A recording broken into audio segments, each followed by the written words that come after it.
நாம் இன்று சந்தித்துக் கொண்டிருப்பது ஒரு முக்கியமான நேரத்தில் சந்தித்துக் கொண்டிருக்கின்றோம். அருமை சொந்தங்களே, இன்னும் ஒரு ஆண்டுல மறுபடியும் 5 ஆண்டுகள் நாம் காத்திருந்து அரசியல்ல ஒரு மாற்றம் வராதான்னு ஒரு முறையும் காத்திருந்து வாக்களித்து ஏமாந்து கையில் இருக்கக்கூடிய மை மட்டுமல்ல கையில் இருக்கக்கூடிய ரேகையும் தேய்ந்து மாற்றம் வராதான்னு 5 ஆண்டுகளுக்கு ஒரு முறை காத்து கொண்டிருக்கக்கூடிய மாநிலத்தினுடைய சட்டப்பேரவை தேர்தல் வர இருக்கிறது. எப்போதும் போல் இல்லாத அளவுக்கு இந்த முறை மக்கள் தெளிவாக இருக்கின்றார்கள், முடிவோடு இருக்கின்றார்கள். இந்த தீய சக்தி திராவிட முன்னேற்ற கழகத்தை வேரோடு மண்ணோடு வீழ்த்த வேண்டும் என்பதிலே தெல்ல தெளிவான முடிவோடு இருக்கின்றார்கள். அதிலும் மிக முக்கியமாக கரூர் மண்ணிலிருந்து திராவிட முன்னேற்ற கழகத்தை அகற்ற வேண்டும் என்கின்ற முடிவில் இருக்கிறார். நான் எப்பொழுதுமே சொல்லுவேன், திராவிட முன்னேற்ற கழகத்தினுடைய ஆட்சி எப்படி இருக்குது? நாங்க ஐயா ஒரு கல்லை குடித்த ஒரு குரங்கு நல்ல பனைமரத்து கல், ஒரு பனைமரத்து கல், செம்பன் பனைமரத்தினுடைய கல்ல நல்ல ஒரு பான கல்ல ஒரு குரங்கு குடிச்சிருச்சுங்க ஐயா. அந்த குடிச்ச குரங்கு ஒரு பான கல்லினுடைய சூடே பார்த்தீங்கன்னா தட்டு தடுமாறிக்கிட்டு இருக்கும். அதுக்கப்புறம் ஒரு தேள் வந்து அந்த குரங்க கடிக்குது.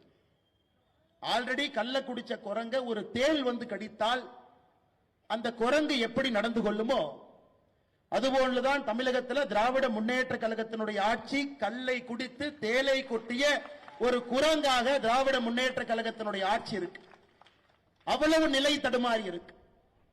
என்னுடைய பேச்சில் 2 பாகம் இருக்குதுங்க ஐயா. முதல் பகுதி, ஒரு விவசாயினுடைய மகனாக, இந்த மண்ணினுடைய மைந்தனாக, உங்களுடைய செல்ல பிள்ளையாக எப்பொழுதும் மரியாதை கொடுத்து மரியாதை வாங்கி வளர்ந்த ஒரு சமுதாயத்தில் பேசக்கூடிய மனிதனுடைய பேச்சாக என்னுடைய முதல் பகுதி இருக்கும்.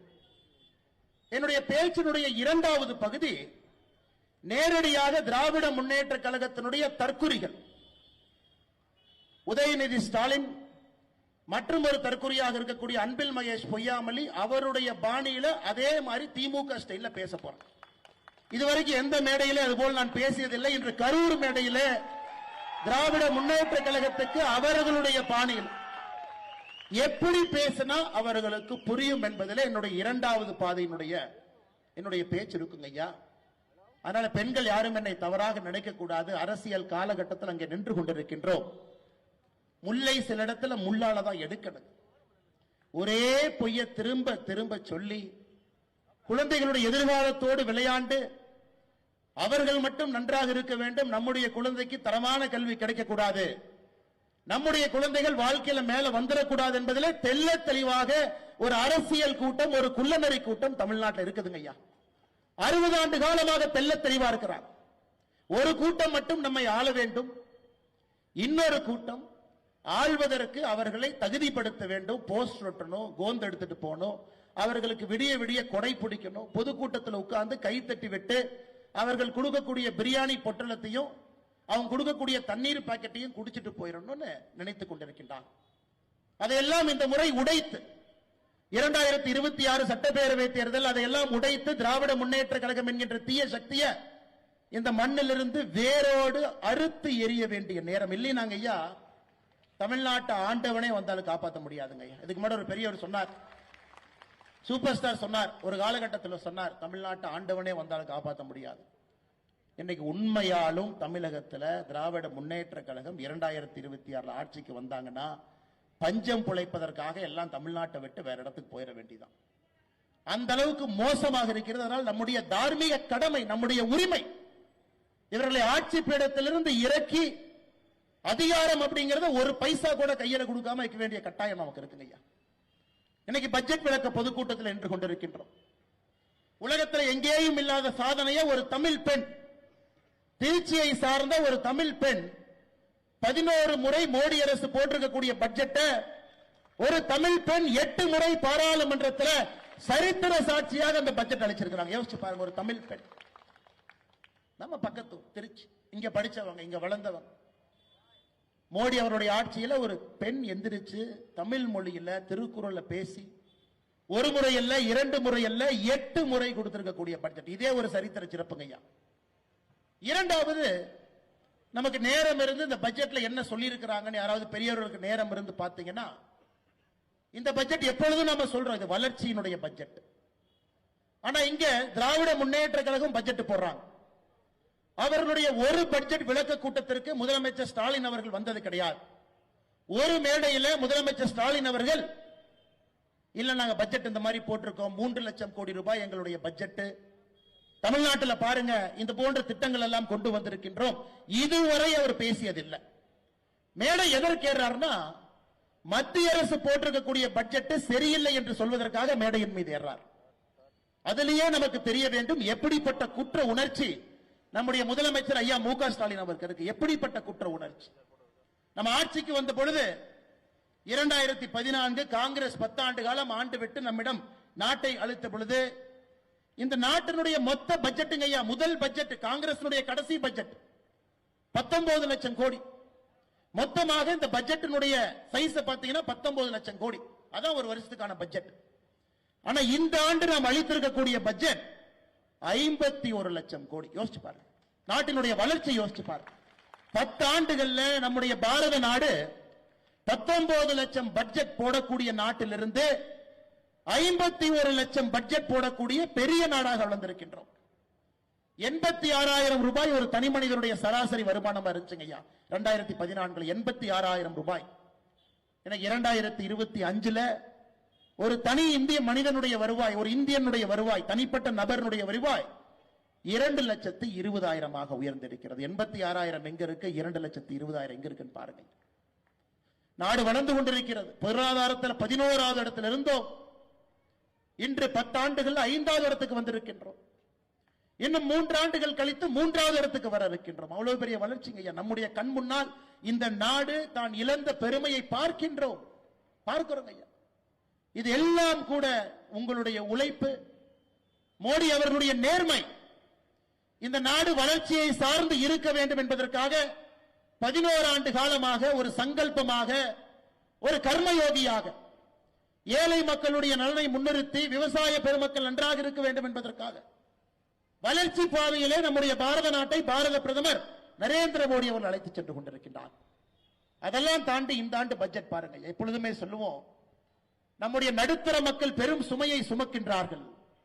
கஷ்டப்பட்டு உழைக்கிறாங்க, சம்பளம் வாங்குறாங்க, பொருள் ஈட்டுறாங்க, வரியும் கட்டுறாங்க, இந்த நாட்டை நடத்தி கொண்டிருக்கின்றார்கள் என்று சொல்லுவோம். 2014 காங்கிரசினுடைய கடைசி ஆண்டு 3,45,00,000 பேர் வரி கட்டினாங்க ஐயா நம்ம நாட்டில். 3,45,00,000 பேர். 2025 நம்முடைய ஆட்சி 11 வருஷத்துல 7,90,00,000 பேர் வரி கட்டுறாங்க. காரணம் அந்த அளவுக்கு உயர்ந்திருக்கின்றார்கள், பொருளாதாரத்தில் மேலே வந்திருக்கின்றார்கள்.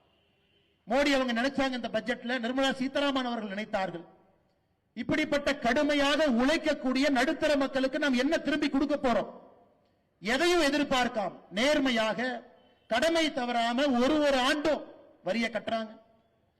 குழந்தைய பள்ளிக்கூடத்துக்கு அனுப்பணும், ஃபீஸ் கட்டணும், குடும்ப செலவை பார்த்துக்கணும், பால் கணக்கில் இருந்து கேபிள் டிவி கணக்கில் இருந்து நியூஸ் பேப்பர் கணக்கில் இருந்து பணத்தை தொட்டு தொட்டு செலவு பண்ணணும். ஒரு பொங்கலா இருக்கட்டும், தீபாவளியா இருக்கட்டும், கடைக்கு போய் ஒரு வேட்டியோ சேலையோ குழந்தைக்கு டிரெஸ் வாங்கினா கூட ஒரு 200 ரூபாய் மிச்சம் பிடிக்கலாமான்னு யோசிக்கிறோம் நாம். ஏன்னா அதிலே நாம் சேமிப்பை யோசிக்கின்றோம். அப்படிப்பட்ட நடுத்தர மக்களுக்கு வரப்பிரசாதமாக பாரத பிரதமர் நரேந்திர மோடி அவர்கள் சொல்லி இருக்கின்றார்கள், 12 லட்சம் ரூபாய் வரை உங்களுடைய வருமானம் இருந்தால் நீங்கள் வரி கட்ட தேவையில்லை. உலகத்தில் எங்கேயுமே இல்லைங்கய்யா, உலகத்தில் எங்கேயுமே இது இல்லை. 12 லட்சம் ரூபாய் வரை. இதற்கு முன்பு 7 லட்சம், போன பட்ஜெட் 7 லட்சம் ஐயா. நாம் வந்த பிறகு 2.5 லட்சம் ரூபாய் வரை சம்பாதிச்சீங்கன்னா வரி கட்ட வேண்டாம் என்று இருந்தத 10 ஆண்டுகள்ல 7 லட்சம் வரை சம்பாதிச்சீங்கன்னா வரி கட்ட வேண்டாம். இன்று சொல்லி இருக்கின்றோம் 12 லட்சம் ரூபாய் வரை சம்பாதிச்சீங்கன்னா வரி கட்ட வேண்டாம். அப்ப இந்தியால வரி கட்டக்கூடிய மக்கள் எத்தனை பேர் 12 லட்சம் ரூபாய்க்குள்ள சம்பாதிக்கிறாங்கன்னு பாருங்க. 87% வரி கட்டக்கூடிய மக்கள் 12 லட்சம் ரூபாய்க்கு கீழே இருக்காங்க ஐயா. இந்த 7,90,00,000 பேர் யார் வரி கட்டுறாங்களோ அதுல 87% மக்களுக்கு வரி விலக்கு இந்த ஆண்டிலிருந்து அவர்கள் வரி கட்ட வேண்டாம். எவ்வளவு பெரிய சாதனை. நடுத்தர மக்களுக்கு பாரத பிரதமர் நரேந்திர மோடி அவர்கள் உங்களை உழைப்பை நம்பி, உங்கள் நேர்மையை நம்பி இந்த வரி விலக்கு நம்ம கொடுத்திருக்கிறாங்க ஐயா. இதனால் மத்திய அரசுக்கு ஏற்படக்கூடிய சுமை, இந்த 87% மக்கள் வரி கொடுக்க வேண்டாம், 12 லட்சம் ரூபாய் வரை வரி இல்லை. இதனால் மத்திய அரசுக்கு ஏற்படக்கூடிய இழப்பு மட்டுமே 1,10,000 கோடி ரூபாய். பிரதமர் அவர்கள் அதை பற்றி கவலைப்படல. இந்த நாட்டை எப்படி நடத்த வேண்டும் என்று எனக்கு தெரியும், நான் நடத்தி காட்டுகின்றேன், நடுத்தர மக்களுக்கு நான் சுமையை குறைக்கின்றேன், 1,10,000 கோடி ரூபாய் இந்த நாட்டிற்கு வரி மூலமாக நாம் கட்டக்கூடிய வருமானத்தை வேண்டான்னு சொல்லியிருக்கிறான். பாரு, இதையெல்லாம் ஒரு நிமிஷம் நம்ம யோசிக்கணும். ஒரு மேலே ஏறி நம்முடைய தமிழகத்தினுடைய முதலமைச்சர் மாண்புமிகு ஐயா மு.க. ஸ்டாலின் அவர்கள் தமிழ்நாட்டுக்கு எதுவுமே கொடுக்கல, மத்திய அரசு வட்டி கடை மாதிரி நடத்துறாங்க, மத்திய அரசு வட்டி கடை நடத்துறாங்க. நம்முடைய முதலமைச்சர் சொல்றாங்க மத்திய அரசு வட்டி கடை நடத்துறாங்க, தமிழ்நாட்டிற்கு எந்த பணமும் கொடுக்க. நான் ஒரே ஒரு விஷயத்தை உங்க முன்னாடி சொல்றேன் பாருங்க ஐயா.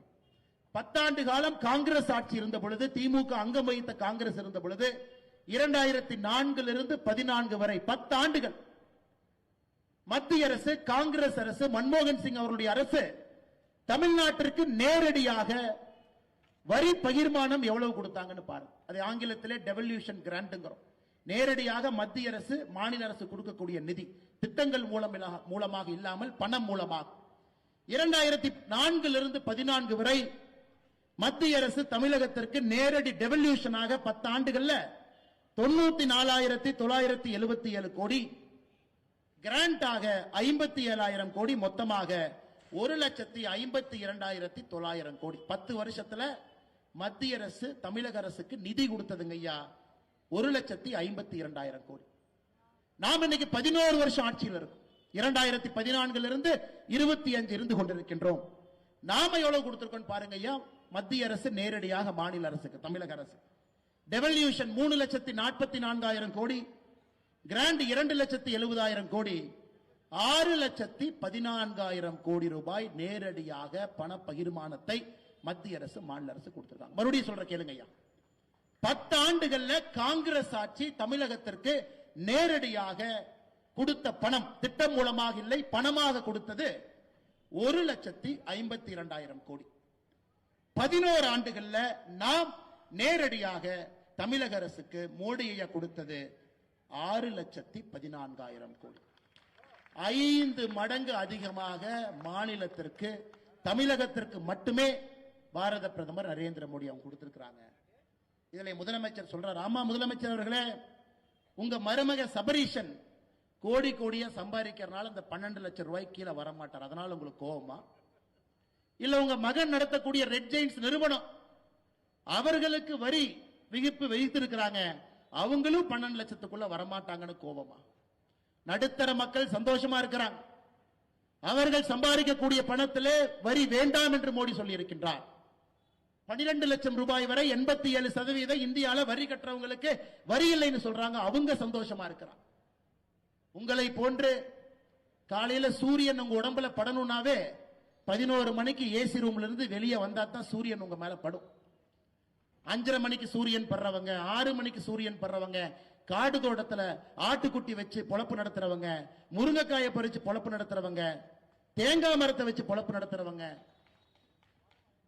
இவங்க எல்லாத்துக்கும் சந்தோஷமா இருக்கிறாங்க ஐயா. ஏன்னா அவங்களுக்கு எல்லாம் 5:30 மணிக்கு 6 மணிக்கு சூரிய வெளிச்ச உடம்பு மேல படும். இந்த 11 மணி 11:30 மணிக்கு இரவுல 2 மணிக்கு படுத்து தூங்கிட்டு காலையில 11 மணிக்கு எந்திரிச்சு 11:30 மணிக்கு வெளியே வர்றாங்கல்ல, அவர்களுக்கு மோடியின் மீது கோபம் தான் இருக்கத்தான் செய்யும். அந்த கோபம் இருக்கட்டும், அந்த கோபத்தை நாங்களும் வரவேற்கிறோம். அது போன்ற ஒரு கோபம் தான் தமிழகத்தினுடைய முதலமைச்சர் ஐயா மு.க. ஸ்டாலின் அவருடைய கோபம். வேற எந்த கோபம் இல்லைங்க. அது போன்ற ஒரு கோபம், வேற எந்த கோபம் கிடையாது. இன்னைக்கு நாம் இவ்வளவு செய்து கொண்டிருக்கின்றோம். முதலமைச்சர் அவர்கள் தமிழ்நாட்டை வஞ்சிக்கிறாங்க. இங்க இருக்கக்கூடிய விவசாய பெருமக்கள், விவசாயிகளா இருக்கலாம், மீனவர்களா இருக்கலாம், பால் பண்ணை நடத்துற விவசாயிகளுக்கு கிசான் கடன் அட்டை இந்தியாவில் மட்டுமே 7.7 கோடி பேர் இருக்கு. இன்னைக்கு நமக்கு வரக்கூடிய விவசாயிகளுக்கு வழங்கக்கூடிய கடன் கிசான் கிரெடிட் கார்டு 3 லட்சத்திலிருந்து 5 லட்சமாக உயர்த்தி இருக்கின்றோம் இந்த பட்ஜெட்ல. இது ஒரு வரப்பிரசாதம். சிறு குறு நிறுவனங்கள் யாரெல்லாம் சின்ன சின்ன நிறுவனம் நடத்துறோமோ அடுத்த 5 ஆண்டுகள்ல 1.5 லட்சம் கோடி ரூபாய் மத்திய அரசு சிறு குறு நிறுவனத்திற்கு மட்டுமே கடனா கொடுக்க போறாங்க. இதுவும் வரப்பிரசாதம். சிறு குறு நிறுவனம் நடத்துறவங்களுக்கு கிரெடிட் கார்டு கொடுக்க போறாங்க. 5 லட்சம் ரூபாய் கிரெடிட் கார்டு, எங்கேயும் போய் பேங்க்ல நிக்க வேண்டாம். அந்த கிரெடிட் கார்டுல இருந்து 5 லட்சம் ரூபாய் வரை நேரடியாக பணம் எடுத்துக்கலாம். இதுவும் மத்திய அரசு.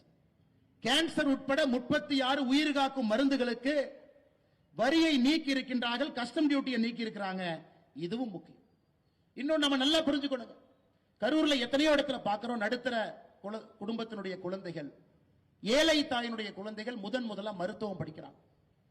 தாய்மார்கள் நல்லா கேட்டுக்கணுங்க அம்மா. நீங்க 2014 மோடி ஐயா ஆட்சிக்கு வந்த பொழுது இந்தியாவில் மருத்துவ சீட்டுங்க ஐயா, மொத்தமா மருத்துவம் எத்தனை பேர் படிக்க முடியும்னா 51,348, 51,000 பேர் தான் படிக்க முடியுங்க. இன்னைக்கு மோடி ஐயா 11 ஆண்டுகள் கழித்து நம்முடைய ஆட்சியில மொத்தமாக மருத்துவ சீட்டை 51,000 இருந்ததை 1,17,000 உயர்த்தி இருக்கின்றோம். மருத்துவ கல்லூரி சீட் டபுள். மோடி ஐயா அதோடு நிக்கலீங்க ஐயா. சமூக நீதினா திமுக வாய்களையே பேசுற சமூக நீதி இல்லைங்க ஐயா. மருத்துவ கல்லூரி கட்டணம், சீட்டை அதிகப்படுத்தணும், அப்பதான் சீட்டு கிடைக்குங்க ஐயா. இருக்கிற 100 சீட்டுக்கு 1000 பேர் போட்டி போட்டா கிடைக்காது. இன்னைக்கு நாம டபுள் பண்ணி 1,17,000 கொண்டு வந்திருக்கின்றோம். இந்த பட்ஜெட்ல அறிவிச்சிருக்கின்றோம். அடுத்த 5 ஆண்டுகள்ல இன்னும் 75,000 மருத்துவ சீட்டை நாம் ஆட் பண்ண போறோம் ஐயா. அப்படி என்றால் 2030 முடியும் பொழுது 2 லட்சம் பேர் இந்தியால ஒரு வருஷத்துக்கு மருத்துவம் படிப்பாங்க. 2013 51,000 இருந்தது, இன்று 1,17,000 இருக்கிறது. இன்னும் 75,000 நம்ம சேர்த்த போறோம். அடுத்த ஒரு ஆண்டுல 10,000, அடுத்த 5 ஆண்டுல 75,000 புதிய மருத்துவர்கள், ஏழை தாயினுடைய பிள்ளைகள், விவசாயிகளுடைய பிள்ளைகள் மருத்துவர்களாக உருவாக்குவதற்கு இந்த பட்ஜெட்ல ஒரு மிகப்பெரிய அடித்தளத்தை பாரத பிரதமர் அளித்திருக்கிறார். ஸ்விக்கி, ஜொமேட்டோ நண்பர்கள் இருக்கிறாங்க. பாத்தீங்கன்னா எல்லா ஊர்ல இன்னைக்கு வண்டியில் எல்லாம் நம்முடைய அன்பு சகோதரர்கள் கஷ்டப்பட்டு வேலை செய்யறாங்க, ஹோட்டல்ல வேலை செய்யறாங்க. அவர்களுக்கு எல்லாம் இன்னைக்கு ஐயா கோடிக்கணக்கில் இருக்கிறாங்க இந்தியாவில். எல்லாத்துக்குமே இன்னைக்கு 5 லட்சம் ரூபாய் பாரத பிரதமர் நரேந்திர மோடி அவருடைய மருத்துவ காப்பீடு திட்டம் நேரடியாக அவர்களுக்கு இந்த பட்ஜெட்ல இருந்து நம்ம கொடுத்திருக்கிறோம் ஐயா. ஐயா கொடுத்துக்கிட்டே இருக்கிற ஒரு திட்டமாக கடந்த 4 ஆண்டுகள்ல மட்டும் 100 நாள் வேலை வாய்ப்பு திட்டம். கரூர்ல அதிகமான பயனாளிகள் இருக்கிறாங்க. 38,600 கோடி ரூபாய் 100 நாள் வேலை வாய்ப்பு திட்டத்துக்கு தமிழ்நாட்டு கொடுத்திருக்கிறோம். விவசாய கௌரவ நிதி விவசாய பெருமக்களுக்கு 6,000 ரூபாய். கடந்த 4 ஆண்டுகள்ல 6,209 கோடி ரூபாய். குழந்தைகளுடைய ஊட்டச்சத்தை உறுதி செய்யக்கூடிய போஷான் திட்டம் 2,796 கோடி ரூபாய். தமிழகத்தினுடைய சுகாதாரத்துறையை மேம்படுத்தக்கூடிய உட்கமைப்பு திட்டத்திற்கு 5,753 கோடி ரூபாய்.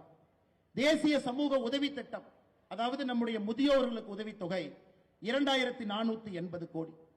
ஜல்ஜீவன் திட்டம், வீடு வீட்டுக்கு பைப்பு மூலமாக குடிதண்ணீர் 5,899 கோடி ரூபாய். கிராமப்புற மோடி வீடு 3,087 கோடி ரூபாய். கிராமப்புற சாலை திட்டம் 1,464 கோடி ரூபாய். தமிழ்நாட்டில் இன்னைக்கு நடக்கக்கூடிய மத்திய அரசு செய்யக்கூடிய தேசிய நெடுஞ்சாலை நேஷனல் ஹைவே இன்னைக்கு மட்டும் ஐயா 46,000 கோடி ரூபாய்க்கு வேலை நடந்து கொண்டிருக்கிறது. 46,000 கோடி ரூபாய் தமிழ்நாட்டில் இன்னைக்கு வேலை நடக்குது. அப்படி இருக்கும் பொழுது எந்த அர்த்தத்தில் நம்முடைய முதலமைச்சர் அவர்கள் நீங்க எங்களுக்கு நிதி கொடுக்கலீங்கிறார். நாம் கொடுத்திருக்கக்கூடிய நிதி காங்கிரஸ் ஆட்சியை விட நேரடி நிதி 5 மடங்கு உயர்ந்திருக்கிறது. லட்சக்கணக்கான கோடி ரூபாய் திட்டங்கள் மூலமாக கொடுக்கிறோம். ஆமா, தமிழக அரசு கொடுக்கலீங்க, மோடி வீட்டில் கொடுக்கிறோம். 5 லட்சம் ரூபாய் காப்பீட்டில் கொடுக்கிறோம், விவசாயிகளுக்கு நேரடியாக கொடுக்கிறோம், முதியவர்களுக்கு ஊக்கத்தொகை கொடுக்கிறோம், சத்துணவு திட்டத்தில் கொடுக்கிறோம். நேரடியாக திட்டம் மூலமாக பணம் வருகிறது. கடந்த 4 ஆண்டுல மட்டும் தமிழகத்திற்கு 4,5 லட்சம் கோடி ரூபாய் மத்திய அரசு தமிழகத்திற்கு திட்டம் மூலமாக கொடுத்திருக்கிறார். தேசிய நெடுஞ்சாலை, விமானம், துறைமுகம் எல்லாம். அதனால் அன்பு சொந்தங்களே, தமிழகத்தின் மீது எப்பொழுதும் தனி பாசத்தில் இருக்கக்கூடிய பாரத பிரதமர் மோடி அவர்கள் எப்பொழுதும் தமிழ்நாட்டை உயர்த்தி பிடிப்பதற்கு தயாராக நிற்கக்கூடிய ஒரு மனிதர். எனக்கு அவரோட ஓரளவுக்கு தெரியுங்க ஐயா. இந்த கட்சியினுடைய தொண்டனாக அருகில் இருந்து இந்த மாமனிதனை பார்ப்பதற்கு ஒரு பெரும் பாக்கியம் எனக்கு நிறைய இடத்துல பார்ப்பங்க. தமிழக மக்களின் மீது உண்மையாலோ எந்த அளவுக்கு உணர்வு பூர்வமாக எங்கேயும் நான் பார்க்கலீங்க. உள்ளத்திலிருந்து உணர்ச்சி மிகுந்தமாக நம்முடைய மக்களின் மீது வைத்திருக்கக்கூடிய நம்பிக்கை. மேடையின் மீது அமர்ந்திருப்பாங்க, பக்கத்துல பல முறை பார்த்திருப்பீங்க, மோடி ஐயா என்கிட்ட பேசுவாங்க, நான் மோடி ஐயாட்ட கையை மறைச்சு பேசுவேன்.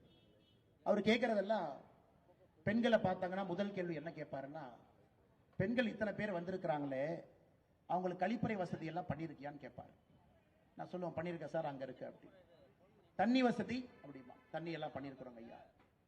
வெயில் ரொம்ப அதிகமா இருக்கு, எப்படி இவங்க எல்லாம் இங்கிருந்து நடந்து போவாங்க, எப்படி வந்திருப்பாங்க இவங்க எல்லாம்? சரி, இப்படி வந்திருப்பாங்க. எல்லாம் என்ன வேலை செய்வாங்க தோராயமா, எந்த ஊர்ல இருந்து வந்திருப்பாங்க, இவங்க எல்லாம் எந்த பகுதி? ஆர்வமாக மேடையில் இருந்து, குறிப்பாக நம்முடைய தாய்மார்கள் சகோதரிகள் அமர்ந்திருக்கும் பொழுது ஆர்வமா கேட்டு தெரிஞ்சுக்குவாரு. போன பிறகு சில நேரத்தில் அவங்க கூட வந்திருக்கிற டீம் வெளியே போய் செக் பண்ணுவாங்க. போதுமான தண்ணீர் வசதி இருக்கிறதா, போதுமான கழிப்பறை வசதி இருக்கான். எங்கேயாவது குற்றம் குறை இருந்தால் நேரடியாக டெல்லியில் இருந்து தொலைபேசி மூலமாக அழைத்து அதை சுட்டி காட்டுவார். ஒரு பிரதமர், ஒரு நாட்டினுடைய பிரதமர் ட்ரம்புக்கு நேரடியாக, ட்ரம்ப் சேர தூக்கி பின்னாடி போறார். அமெரிக்காவுக்கு போனா ட்ரம்ப் சேர தூக்கிட்டு வர்றார், உட்காருங்க ஐயான். உலக நாடுகள் சிவப்பு கம்பளத்தை விரித்து அந்த மனிதனை வரவேற்பதற்காக கை கட்டி உலக நாடுகள் இருக்கிறார்.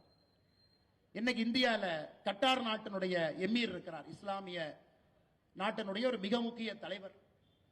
அந்த தலைவரை வரவேற்பதற்காக பிரதமர் மோடி அவர்களே விமான நிலையத்துக்கு போய் அந்த தலைவரை வரவேற்கிறார். விமான நிலையத்திற்கு போய் மோடி நிற்கிறார். காரணம், ஒரு இஸ்லாமிய நாட்டின் மீது எந்த அளவுக்கு நட்பான உணர்வு பாரத பிரதமர் நரேந்திர மோடி அவர்கள் வைத்திருக்கின்றார்கள் என்பதெல்லாம் சாட்சிங்க. இங்க இருக்கக்கூடிய அலப்பற பசங்க சொந்த ஊரை தாண்டா அவங்க யாருன்னே மக்களுக்கு தெரியாது. சொந்த ஊரை தான் நாலு அல்ல கையில வச்சுட்டு முன்னாடி அண்ணன் வர்றாருன்னு சொன்னா தான் அண்ணன் வர்றாருன்னே 4 பேத்துக்கு தெரியும். இந்த அல்ல கைக, ஐயப்ப நான் திமுக ஸ்டைலுக்கு மாறிட்டேன், தப்பா நினைச்சுக்காது. இந்த அல்ல கைக பாரத பிரதமர் நரேந்திர மோடி அவர்களை பார்த்து குற்றம் சுமத்துறாங்க. உதயநிதி ஸ்டாலின் சொல்றாரு, நேற்று முன்தினம் மோடி மட்டும் தமிழ்நாட்டுக்கு வந்தாருன்னா முதல்ல நாங்க கோ பேக் மோடின்னு சொன்னோம், நாங்க இன்னும் கெட் அவுட் மோடின்னு சொல்லுவோம். உதயநிதி ஸ்டாலினுக்கு நான் சொல்றேன், நீ சரியான ஆளா இருந்தா, சரியான ஆளா நீ இருந்தீங்கன்னா உன் வாயிலிருந்து கெட் அவுட் மோடி நீ சொல்லிப்பார். இல்ல எங்க அப்பா முதலமைச்சர், எங்க தாத்தா 5 முறை முதலமைச்சர், நீ சொல்லி பாடுறா பார்க்கலாம். நீ சொல்லிப்பார். நான் சொல்றேன், நீ சொல்லிப்பார். வாயிலிருந்து எங்களுடைய உலக தலைவரை எங்க தாத்தா முதலமைச்சர், அப்பா முதலமைச்சர், எங்க அப்பா சிட்டிங் முதலமைச்சர், நான் சிட்டிங் துணை முதலமைச்சர், சொல்றா பார்க்கலாம். சொல்லு. நீ மந்தாளத்து கேட்ல சொன்ன 2 நாட்களுக்கு முன்பு நீ என்ன சொன்ன சென்னையில? கெட் அவுட் மோடி, வெளியே போடா மோடின்னு சொல்லுவாராம். உன் வீட்டுக்கு வெளியே வந்து பால்டாயில் பாபு போஸ்ட் ஒட்டிட்டு வரும். நீ சொல்லுகின்ற அதே பாஷையிலே நான் பேசுவேன். உனக்கு ஒரு உலக தலைவரை மதிக்க தெரியல, ஒரு கத்துக்குட்டி. நீ கத்துக்குட்டி. காலையில 11:30 மணிக்கு தான் உன் மேல வெயிலே படும். நீ சூரியனை நேரா பார்த்தது கூட கிடையாது. சூரியன் மேல வந்தா தான் இப்படி பார்க்கிற ஆள் நீ. சூரியனை பார்த்து துப்பி அந்த எச்சல் உன் மேல விழுவும். அப்படிப்பட்ட ஆள் நீ. 3:30 மணிக்கு பிரம்ம முகூர்த்தத்தில் எந்திரிச்சு யோகா பண்ணிட்டு 5 மணிக்கு ஃபைல திறந்து இந்த நாட்டை ஆட்சி பண்ற ஆள்கிட்ட 11:30 மணிக்கு எந்திரிச்சு நட்ட நடுவுல மேல சூரியன் இருந்து உழுவுற உனக்கே இவ்வளவு திமிர் இருந்தா, சாதாரண நடுத்தர மக்கள் உழைத்து நாட்டை உருவாக்கக்கூடிய மக்களுக்கு எவ்வளவு திமிர் இருக்கு? அந்த கூஜா தூக்கருக்கு இங்க ஒரு சாராய அமைச்சர் சுத்திட்டு இருக்கார் கரூர். இவனுக்கு எந்த அளவுக்கு ஒரு கேவலமான பேர் வழினா, சாராய அமைச்சருடைய சொந்த தம்பி 1 வருஷமாக காவல்துறையால் தேடப்படக்கூடிய குற்றவாளி. இந்த கொடுமை எங்கேயாச்சும் பார்த்திருக்கிறீங்களா? இந்தியாவில் எங்கேயாவது இந்த அநியாயத்தை பார்த்திருக்கிறீங்களா? ஒரு சாராய அமைச்சருடைய சொந்த தம்பி, எங்கேயும் இல்ல, சென்னையில ஈசிஆர் ரோட்ல தான் இருக்கிறார். தமிழ்நாடு காவல்துறை வந்தா காலையில பிடிச்சிட்டு போய்க்கலாம். பட் எனக்கு ஒரு கொஞ்ச நாளைக்கு வெளியே இருந்தா நல்லதுதாங்க. அதனால கொஞ்ச நாளைக்கு வெளியே இருக்கட்டும் தான் நானும் பொறுத்துக்கிட்டு இருக்கேன். எலெக்ஷன்லாம் வருது, கொஞ்ச நாளைக்கு வெளியே இருக்கட்டும், அப்ப பாத்துக்கலாம். சொந்த இந்த மாவட்டத்தினுடைய பதவி பிரமாணம் எடுத்து அரசியலமைப்பு சட்டத்தின் மீது சத்தியம் செய்து இந்த நாட்டினுடைய சட்டத்தை எல்லாம் காப்புன்னு சொல்லி இருக்கக்கூடிய சாராய அமைச்சருடைய தம்பி காவல்துறையால் தேடப்படக்கூடிய முக்கிய குற்றவாளியா 1 வருஷம் வெளியே. அவர் ஏத்தீங்கன்னா கரூர்ல என்ன, காவல்துறை கொண்டு வந்து கஞ்சா பொட்டலத்தை வச்சு கைது, அல்லது உங்க வீட்டுல கொண்டு வந்து அவங்களே மண்ணை கொட்டிட்டு மண்ணை திருடுனீங்க அப்படின்னு கைது.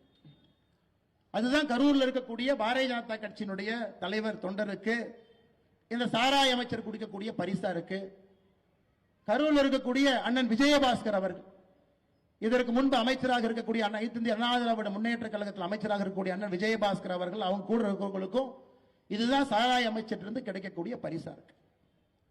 அதனால இவங்க எல்லாம் அம்மா நீங்க விடக்கூடாதுங்க அம்மா. இவங்க எல்லாம் உங்களுடைய குலத்தை நாசம் பண்ணிட்டு இருக்காங்க குலத்தை. நல்லா புரிஞ்சுக்கணும்.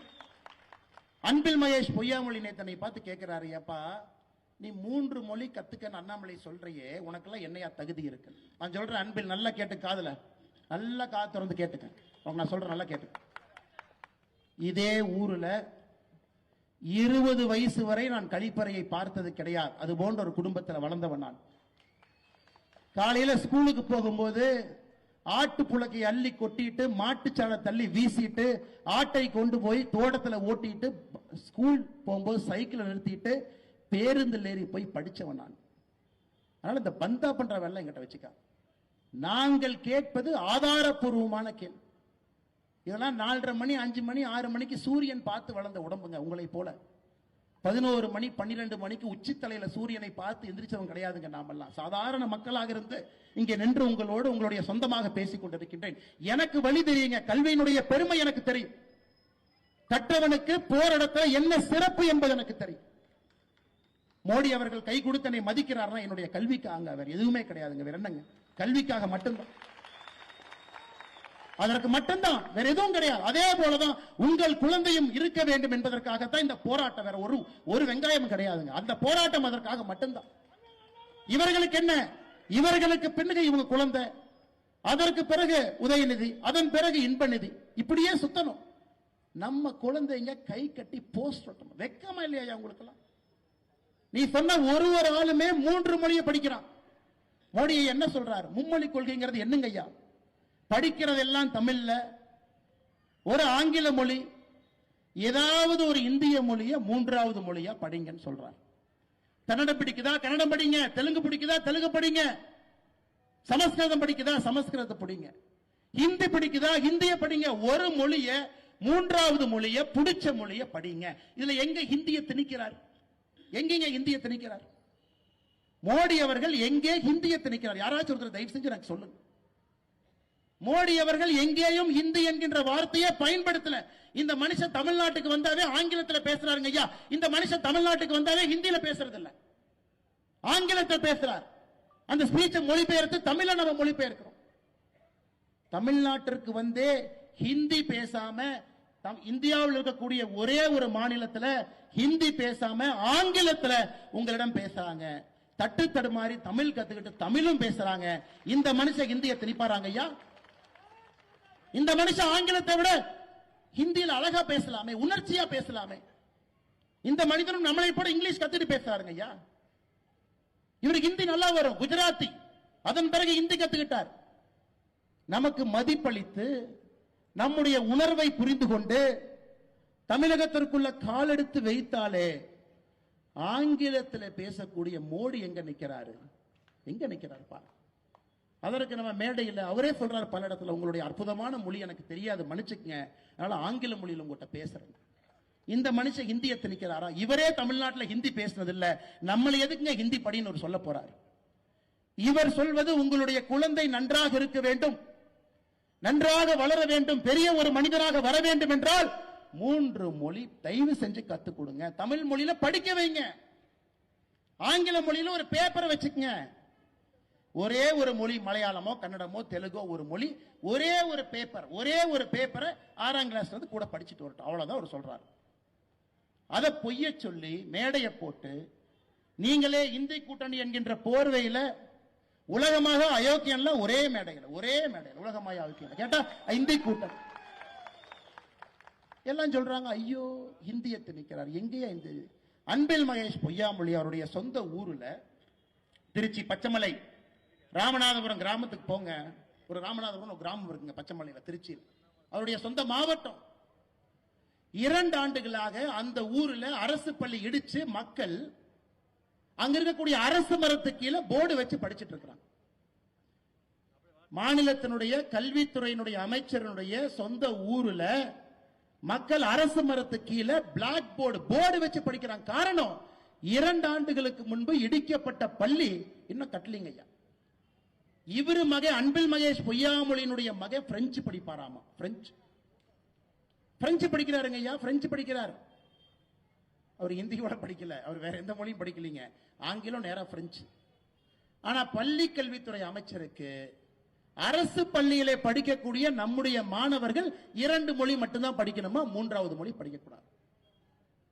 நல்லா புரிஞ்சுக்கணும் தாய்மார்கள், நல்லா புரிஞ்சுக்கணும். அம்மா நீங்க தான் மாற்றத்தை கொடுக்க போறீங்க. தமிழகத்தில் தனியார் பள்ளியிலே படிக்கக்கூடிய மாணவ செல்வங்கள் 56 லட்சம், அரசு பள்ளியிலே படிக்கக்கூடிய மாணவர்கள் 52 லட்சம். நீங்களே சொல்லுங்க, தனியார் பள்ளி அதிகமா அரசு பள்ளி அதிகமா? தனியார் பள்ளி அதிகம், 56 லட்சம், அரசு பள்ளி 52 லட்சம். சிபிஎஸ்இ ஸ்கூல், ஐபி என்னென்னமோ இருக்குதுங்க ஐயா, அந்த பேர் எனக்கு வாயிலே வரமாட்டேங்குது. அதுல 3 மொழி படிக்கக்கூடிய குழந்தைகள் 30 லட்சம் இருக்காங்க. 30 லட்சம் பேர் 3 மொழி படிக்கிறாங்க. ஆனா அந்த 52 லட்சம் பேர் அரசு பள்ளியில படிக்கிறவங்க மட்டும் 2 மொழியா. திமுக காரனுக்கு மனைவி, இணைவி, துணைவி 3 பேர். 3 பேர்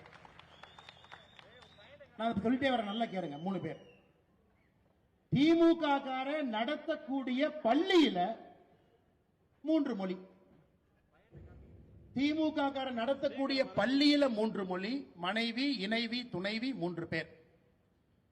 ஆனா நடுத்தர மக்கள் நமக்கு மட்டும் 2ஆமா. 2 மொழி மட்டும்தான் நீ படிக்கணும். படம் பார்க்கணும்னா கூட உதயநிதி ஸ்டாலின் முடிவு பண்றாரு எந்த படத்தை எடுப்பாரு, எந்த படம் வெளியே வரும், அந்த படத்தை மட்டும்தான் நீங்க பார்க்க முடியும். புதுசா எந்த படத்தெல்லாம் பார்க்க முடியாதுங்க ஐயா. வேற எந்த படத்தை எடுத்தாலும் டிஸ்ட்ரிபியூஷன் ரைட்ஸ் லாக் பண்ணிட்டு போயிட்டே இருப்பாங்க.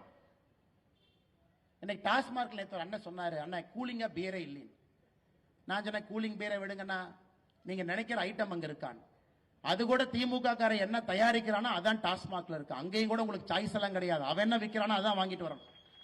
திமுக ஆலையிலே என்ன உற்பத்தி பண்றாங்களோ அதான் இருக்கு. திமுக காரனுடைய கபட நாடகத்தை நல்லா புரிஞ்சுக்கணுங்க ஐயா. அவனுக்கு ஒரு நியாயம், ஊருக்கு ஒரு நியாயம், அவன் குழந்தைக்கு ஒரு நியாயம், சாதாரண அரசு பள்ளியிலே படிக்கக்கூடிய பெற்றோருக்கு ஒரு நியாயம். நம்ம குழந்தைகள் 2 மொழி, அவர்களுக்கு 3 மொழியே.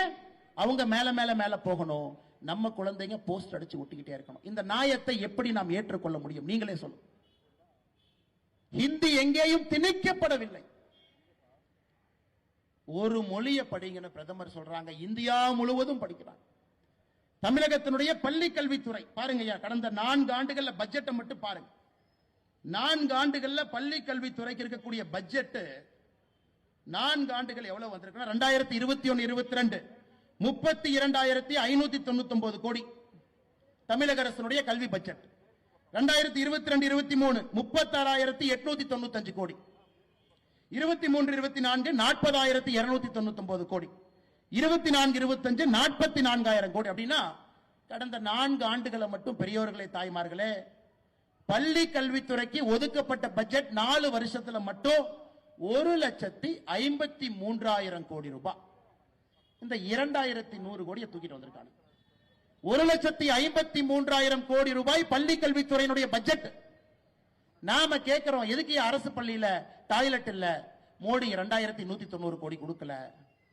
நீங்க தான் சொன்னீங்களே ஆட்சிக்கு வந்தா 5 வருஷத்துல 3 லட்சம் பேர் அரசு வேலை வாய்ப்பு கொடுப்போம்.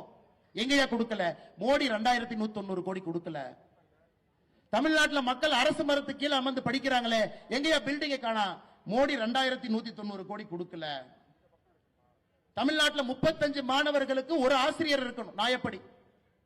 52% பள்ளியில மட்டும்தாங்க ஐயா 35 மாணவருக்கு ஒரு ஆசிரியர் இருக்காங்க. ஆசிரியர் ரொம்ப குறைவா இருக்கிறாங்க.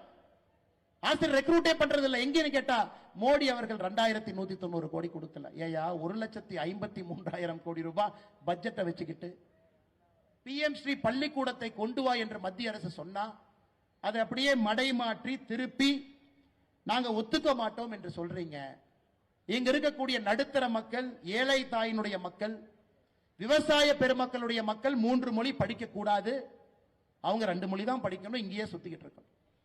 நேத்து அண்ணன் இந்த 2G புகழ் ஆ ராஜா சொல்றார், இந்த ஹிந்திக்காரனே ஹிந்தி படிச்சுட்டு தமிழ்நாட்டில் வந்து குப்பை கொட்டிட்டு இருக்கான். ஐயா உழைச்சுதாங்க ஐயா சாப்பிட்றான். ஹிந்திக்கார உழைச்சுதானங்க ஐயா சாப்பிட்றான். ரோட்ல பிச்சையார் எடுக்கிறாங்களாங்க ஐயா. யாராவது இந்திக்காரன் இங்க வந்து நம்ம கிட்ட வேலை செய்யறாங்கன்னா உழைச்சு வேலை பார்த்து அவன் இங்க இந்த ஊர்ல வாழ்றான். நம்ம ஊரை எப்பவும் தப்பாக எந்த இந்திக்காரனும் பேசினதே கிடையாது. யாராவது ஒரு இந்திக்காரன் வட இந்தியாவில இருந்து தமிழ்நாட்டை பத்தி தப்பா நீங்க பேசி பார்த்திருக்கீங்களா? ஆனா இவனுக்கு அரசியலே நம்மை பற்றி தப்பா பேசாதவங்கள இவங்க இங்கிருந்து பான்பராக்கு வாயன், ஹிந்தி தெரிஞ்சா டாய்லெட் மட்டும்தான் கட்டலாம், இதெல்லாம் இங்கிருந்து இவங்க பேசுறாங்க. யாராவது ஹிந்தி தெரியக்கூடிய நாட்டுல யாராவது ஒருவர் நம்முடைய தாய் திரு தமிழ்நாட்டை பத்தி தப்பா பேசி நம்ம பார்த்திருக்கோமா? தாய்மார்களுக்கு இன்னொரு விஷயத்தையும் இந்த மேடையில இருந்து நான் சொல்றேங்கம்மா. இன்னைக்கு பாரதிய ஜனதா கட்சி உங்களோடு இருக்கின்றோம். அஸ்ஸாம்ல 37 லட்சம் பேர் பிஜேபி ஆட்சிங்கம்மா. அஸ்ஸாம்ல 37 லட்சம் பேருக்கு மகளிர் உரிமை தொகை அஸ்ஸாம்ல எவ்வளவு கொடுக்கிறோம் அதெல்லாம் ஒண்ணுன்னா பார்த்துட்டு வரலாம். அஸ்ஸாம்ல பாரதிய ஜனதா கட்சியினுடைய ஆட்சி ஒரு தாய்க்கு 830 ரூபாய் கொடுக்கிறோம் அஸ்ஸாம். மத்திய பிரதேசல 1,30,00,000 பேருக்கு 1,250 ரூபாய் மாசம் கொடுக்கிறோம். மகளிர் உரிமை தொகை பாரதிய ஜனதா கட்சி ஆளுகின்ற மத்திய பிரதேச மாநிலத்தில் 1,250. சத்தீஸ்கர்ல 80 லட்சம் மகளிருக்கு 1000 ரூபாய் கொடுக்கிறோம். சத்தீஸ்கர்லிங்கம்மா 80 லட்சம் மகளிருக்கு 1000. மகாராஷ்டிராவில் பாரதிய ஜனதா கட்சி ஆட்சியில் இருக்கக்கூடிய மாநிலத்தில் 1,80,00,000 தாய்மார்களுக்கு 2,100 ரூபாய் கொடுக்கிறோம். நாளை காலை 11 மணிக்கு டெல்லியிலே பாரதிய ஜனதா கட்சியினுடைய ஆட்சி பொறுப்பேற்க இருக்கின்றார். முதல் கையெழுத்து டெல்லியில் இருக்கக்கூடிய தாய்மார்களுக்கு மாதம் 2,500. தமிழ்நாட்டில் நம்முடைய தலைவர்கள் சொல்றாங்க, அண்ணே என்னென்ன டெல்லியில் 2,500 அதை தாண்டி தானே நாம கொடுக்கணும். நம்முடைய தாய்மார்களுக்கு நாம செய்யலைன்னா யாருன்னே செய்வாங்க. இவன் உரிமை தொகைன்னு சொல்றான். நம்ம உரிமை தொகை இல்லைங்க, நம்ம கொடுப்பது நாம் கொடுப்பது காணிக்கை. தாய்மார்களுடைய உழைப்பிற்கு பாரதிய ஜனதா கட்சி 2026 தேசிய ஜனநாயக கூட்டணியில நீங்கள் ஆட்சியிலே அமர வைக்கும் பொழுது 2,500 தாண்டி பாரதிய ஜனதா கட்சி நிற்கும். நான் சொல்லிங்க, இந்த பெரியவர் சொல்றார் மோடி கேரண்டி. மோடி அவர்கள் சொன்னால் செய்வார். அஸ்ஸாம்ல, மத்திய பிரதேசல, டெல்லியில, மகாராஷ்டிரால, சத்தீஸ்கர்ல பாரதிய ஜனதா கட்சியினுடைய ஆட்சி இருக்குதுங்க ஐயா. எல்லா இடத்திலும் தாய்மார்களோடு மோடி ஐயா நின்று கொண்டிருக்கின்றார்கள். 2026 தமிழகத்தில் தேர்தல் வரும் பொழுது நம்முடைய தேர்தல் அறிக்கையை தாய்மார்கள் நீங்க பார்க்கத்தான் போறீங்க. இவனுக்கு 1000 ரூபாய் தூக்கிட்டு வருவானு நீங்க பார்க்கத்தான் போறீங்க.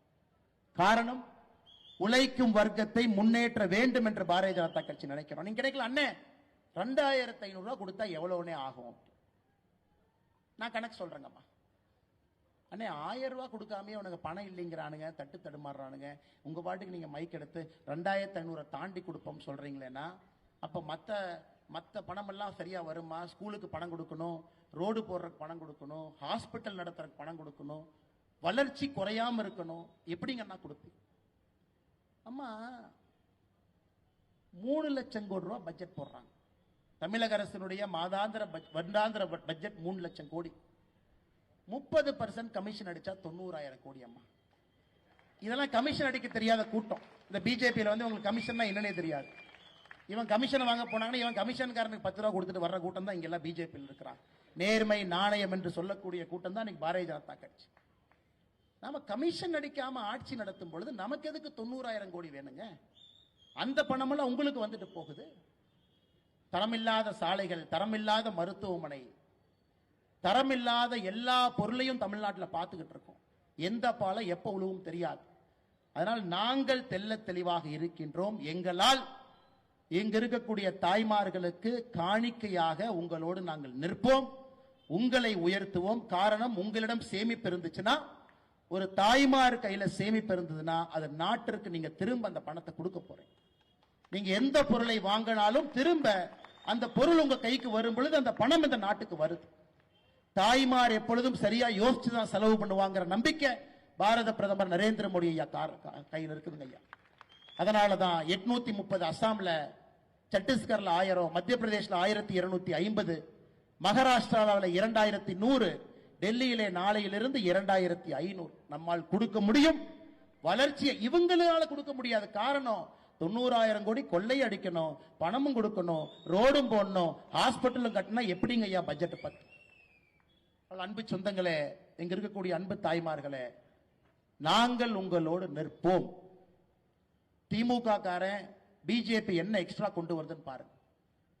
எல்லா நிதியோடு எல்லா திட்டத்தோடு உங்களுக்கு நேர்மை என்கின்ற வார்த்தையை உங்க வீட்டுக்கு நாங்கள் கொண்டு வரோம். நியாயம் என்கின்ற வார்த்தையை உங்க வீட்டுக்கு கொண்டு வரோம். இவங்க மாதிரி இல்லைங்க. ஒரு நாள் பேப்பரை திறந்து படிச்சீங்கன்னா தாய்மார்கள் மீது நடந்த பாலியல் வன்கொடுமை இன்னைக்கு நடக்கிறது நேத்தை விட கொடூரமா இருக்கு. நாளைக்கு நடக்க போறது இன்னைக்கு விட கொடூரமா இருக்கு. அதையெல்லாம் ஒழிக்க வேண்டும் என்றால் கட்டுக்கோப்பான காவல்துறைக்கு மறுபடியும் அதிகாரத்தை கொடுத்து வீதியில் அவங்களை இறக்கி விடணும். அதே காவல்துறை நல்ல காவல்துறைங்க. திமுக வந்த பிறகு கையை கட்டி போட்டிருக்கின்றார். அந்த காவல்துறைக்கு அதிகாரத்தை திரும்ப கொடுக்கும் பொழுது ஒரு தாய்மாருக்கும் சகோதரிக்கும் ஒரு பிஞ்சு குழந்தைங்க ஐயா. நான் தாய்மார் சகோதரியை தாண்டி பிஞ்சு குழந்தைக்கு தமிழகத்திலே பாதுகாப்பு இல்லைன்னு நான் வந்துட்டேங்க ஐயா. பிஞ்சு குழந்தை, அந்த குழந்தை எதுவுமே தெரியாது. பிஞ்சு குழந்தை 8 வயசு பொண்ணுக்கு என்னங்க ஐயா தெரியும்? இல்ல 18 வயசு பொண்ணுக்கே பெருசா தெரியாது. பிஞ்சு குழந்தையின் மீது கையவர்கள் என்று கை வைத்துக் கொண்டிருக்கின்றார்கள். அந்த அவலத்தை தமிழ்நாட்டில் நாம் பார்த்துக்கிட்டு இருக்கிறோம். எதுவும் செய்ய முடியாம குற்ற உணர்ச்சியில் என்று கொண்டிருக்கின்றோம். அதையெல்லாம் பாரதிய ஜனதா கட்சி சரி செஞ்சு கொடுக்குங்கம்மா, நீங்க நம்பணும். ஏன்னா பாரதிய ஜனதா கட்சியால் மட்டும்தான் அது முடியும். நாங்க 3 மொழி கத்துக்க வேண்டும் என்று சொல்வது எங்களுக்கு அது எந்த பிரயோஜனம் இல்லைங்கம்மா. நம்ம கிட்ட எந்த ஸ்கூல் இல்ல. 3 மொழி கற்றுக்கொள்ள வேண்டும் என்று சொல்வது உங்களுடைய குழந்தை நாளை உயர்ந்து நிற்க வேண்டும், மாமனிதனாக வர வேண்டும் என்பதற்காக, பாரத பிரதமரை போல ஒப்பற்ற தலைவனாக வர வேண்டும் என்பதற்காக. இந்த 52 லட்சம் அரசு பள்ளியில் படிக்கக்கூடிய மாணவ செல்வங்களுக்கு மட்டும் ஏன் இவங்க வஞ்சனை பண்றாங்க? ஏன் ஓர வஞ்சனை பண்றாங்க? இவங்க நடத்தக்கூடிய பள்ளியில் இருக்கு. அதைத்தான் திரும்ப திரும்ப திரும்ப கேட்க. இன்னைக்கு புதுசா வந்திருக்கிறாங்க நடிகர் எல்லாம் அரசியலுக்கு வர்றாங்க. அவரு சொல்றார், அண்ணன் விஜய் சொல்றார் 2 மொழி தான். அவரே ஒரு பள்ளி நடத்துறாரு, அவரே சிபிஎஸ்இ பள்ளி நடத்துறாரு. அந்த பள்ளியில ஹிந்தி மொழியை அவரே கத்துக் கொடுக்கிறார். அவருடைய சொந்த பள்ளி விஜய் வித்யாசிரம், நடிகர் விஜய் அவர்கள் தமிழக வெற்றி கழகத்தினுடைய தலைவர் நடத்தக்கூடிய சொந்த பள்ளி சிபிஎஸ்இ பள்ளியில ஹிந்தி இருக்குதுங்க ஐயா. என்ன நியாயத்தை பேசுறாங்க? உங்களை என்ன உண்மையை பேசுறாங்க? இவ்வளவு வாய்களையே பேசக்கூடிய அரசியல் தலைவர்கள் எல்லா குழந்தையும் இன்டர்நேஷனல் ஸ்கூல் ஐபில பிரெஞ்சு வேறு வேறு மொழியில படிக்கிறாங்க. எப்படி ஏற்றுக்கொள்ள முடியும்? அதனால் பாரதிய ஜனதா கட்சி உங்களோடு இருப்போம். உங்களுக்கு இது நல்லது என்பதை உங்களுக்கு எடுத்துச் சொல்லிக் கொண்டிருக்கின்றோம். உங்களுக்கும் அது தெரியும். ஹிந்தியை இந்த மனுஷனே திணிக்கல, இந்த மனுஷனே ஹிந்தியில தமிழ்நாட்டில் பேசல, இந்த மனுஷன் எதுக்கு நம்மளே ஹிந்தியில பேச சொல்ல போறார்? ஆங்கிலம் படிங்க, தமிழ் படிங்க, இன்னொரு மொழியை படிங்கன்னு சொல்றார். அதனால் நிச்சயமாக வருகின்ற காலத்தில் நீங்கள் பாரதிய ஜனதா கட்சியின் பக்கம் நிற்பீங்க என்கின்ற முழு நம்பிக்கை எனக்கு இருக்குதுங்க. ஏன்னா 2026 மாற்றம் இல்லை என்றால் என்னை பொறுத்தவரை எப்பவும் இல்லை என்றுதான் நான் பார்க்கின்றேன். ஏன்னா இன்னைக்கே தமிழ்நாட்டை திருத்த முடியாத ஒரு மாநிலமாக இவர்கள் மாற்றி வச்சிருக்கிறாங்க ஐயா. சாராயம் காட்டாற்று வெள்ளம் போல் ஓடிக்கொண்டிருக்கிறது. சட்டம் ஒழுங்கு சீர்கெட்டு நிற்கிறது. ஒரு பிஞ்சு குழந்தைக்கு இந்த மாநிலத்திலே பாதுகாப்பு இல்லை. இன்னும் 5 வருஷம் ஆச்சுன்னா யோசிச்சு பாருங்க. 5 வருஷம் ஆச்சுன்னா யோசிச்சு பாருங்க. இன்னைக்கு முதலமைச்சர் அவர்கள் பகல் கனவுல 200 200 200 200 200 200னா அப்புறம் நம்ம சொல்லுவோம் போற போக்கில் அப்படியே அந்த வண்டியில் ஏறிப்பா, அந்த வண்டி பெரிய ஆஸ்பத்திரிக்கு போகுது. அப்படிதான் முதலமைச்சர் சொல்லிட்டு இருக்கிறாங்க 200 200 200 200 200. எப்படி மக்கள் 200 கொடுப்பாங்க? எப்படி கொடுப்பாங்க ஐயா? எப்படி 200 கொடுப்பாங்க? இவ்வளவு மோசமான ஒரு ஆட்சி, யாருக்கும் எந்த பிரயோஜனம் இல்லாத ஆட்சி, எந்தவித வளர்ச்சி திட்டமும் இல்லாத ஆட்சி, யாருக்கும் பாதுகாப்பு இல்லாத ஒரு ஆட்சியில எப்படி 200 மக்கள் கொடுப்பாங்க? 200னா 200 சீட்டுங்களாமா? அன்பு சொந்தங்களே, இந்த வரலாற்று சிறப்பு மிக்க கரூர் பொதுக்கூட்டத்தில் இங்கே பங்கேற்றுக் கொண்டிருக்கக்கூடிய எல்லா அன்பு சொந்தங்களுக்கும் இந்த நேரத்தில் என்னுடைய நெஞ்சார்ந்த நன்றிகளை தெரிவித்துக் கொள்கின்றேன். திராவிட முன்னேற்ற கழகத்தினுடைய அன்பு சொந்தங்களுக்கு சொல்லிக்கிறேன், உங்கள் குழந்தையும் 3 மொழி படிக்க வைங்க. தயவு செஞ்சு நீங்க அரசியல் கரவேட்டி கட்டுறதுக்காக உங்க குழந்தையினுடைய வாழ்க்கையை பால்படுத்திடாதீங்க. நாளைக்கு வந்து என்ன டாடி இப்படி பண்ணிட்டேன்னு கேட்பாங்க. என்னப்பா இந்த மாதிரி பண்ணிட்டேன், ஏன்னா இந்த மாதிரி பண்ணிட்டேன். உங்கள் குழந்தையை படிக்க வைப்பதற்கு வாய்ப்பு இருக்கும் பொழுது படிக்க வைங்க. நன்றாக வர வேண்டும். நாம தான் கை கட்டி போஸ்ட் ஒற்ற ஒரு காலகட்டமாக மாறி இருக்கின்றோம். குழந்தைகள் கம்பீரமாக வருங்காலத்தில் பாரதிய ஜனதா கட்சியினுடைய ஆளுமை மிகுந்த தலைவர்களாக, பிரதமர்களாக, முதலமைச்சர்களாக உங்கள் குழந்தை வர வேண்டும் என்று நினைக்கின்றோம். இந்த நாட்டை ஆள வேண்டும் என்று நினைக்கின்றோம். எங்களுக்கு இதுல எந்த விதமான சுயலாபம் இல்லைங்கம்மா. உங்களுடைய குழந்தை நன்றாக இருக்க வேண்டும் என்பதற்காகத்தான் இவ்வளவு ஆக்ரோஷமா பேச, இவ்வளவு பொய்யை பேசிக் கொண்டிருக்கின்றார். அதனால் நிச்சயமாக வருகின்ற காலத்துல உங்களுடைய அன்பும் ஆதரவும் பாரதிய ஜனதா கட்சிக்கு இருக்கும், மோடி அவர்களுக்கு இருக்கும், தாமரை சின்னத்திற்கு இருக்கும் என்று சொல்லி இந்த கரூர் அற்புதமான இந்த மாநகரத்தில் இந்த பொதுக்கூட்டத்திற்கு வந்திருக்கக்கூடிய எல்லா அன்பு சொந்தங்களுக்கும், பெரியவர்களுக்கும், தாய்மார்களுக்கும் உங்களுடைய பாதத்தை தொட்டு வணங்கி நேரடியாக உங்களுக்கு நன்றி தெரிவித்து திரும்பி செல்லும் பொழுது பத்திரமாக உங்களுடைய வீட்டிற்கு நீங்கள் செல்ல வேண்டும் என்று அன்போடு வேண்டிக் கொண்டு வாய்ப்பு கொடுத்த மாவட்டத்தினுடைய எல்லா தலைவர்களுக்கும் நன்றி தெரிவித்து என்னுடைய உரையை முடித்துக் கொள்கின்றேன். நன்றி, வணக்கம். பாரத் மாதா கி, பாரத அன்னையின் புகழ். பாரத் மாதா கி, பாரத அன்னையின் புகழ்.